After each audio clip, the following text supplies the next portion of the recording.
I'm Lisa Vanderpool and I'm here at the Fairmont Copley Plaza Hotel. This week for Style Boston, we're continuing our Powerful Women series. I'm getting ready to sit down with world-renowned interior designer Bunny Williams. She's also a respected businesswoman and well-known author, and she's in town as the guest of honor for a gala for historic New England.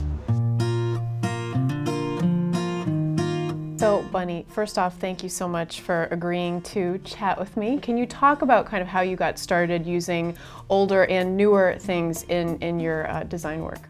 Well, I grew up in Virginia, so I obviously grew up in a community that was filled with historic houses and antique furniture. I think when I've been exposed to all the periods of design, the most interesting thing is to use the past and mix it with the present, and then you get something that's very timeless. Interesting.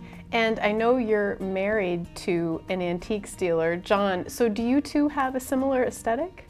We do. I have to say we shop a lot together and we usually agree. One of my friends said, "You have the perfect husband. He's willing to go antiquing on Saturday afternoon." You have 3 homes. You have one in New York City, one in Connecticut, and one in the Dominican Republic. Can you talk about how you decorate each home and how they're different from each other? We buy things that we love, and those things will look good almost any place that you put them. In the apartment in New York, it might be a little bit more contemporary, but still antiques mixed in.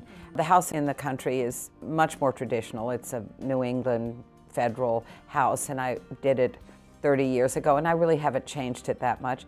And the house in the Dominican Republic actually was furnished with furniture that John had in a house that he'd owned, a family house in New Jersey, and all of a sudden this furniture that looked great in New England looks great in the Dominican Republic. You opened your own business back in 1988. What's your advice to women who are toying with the idea of becoming entrepreneurs? I think that you have to understand what hard work it is, that you're committed to it. When I started my own business, I realized that I had all the creative capabilities, but I was worried about the business part of it. So I think that you need to really analyze what you're good at doing and make sure that what you're not as good at doing, that you have that covered.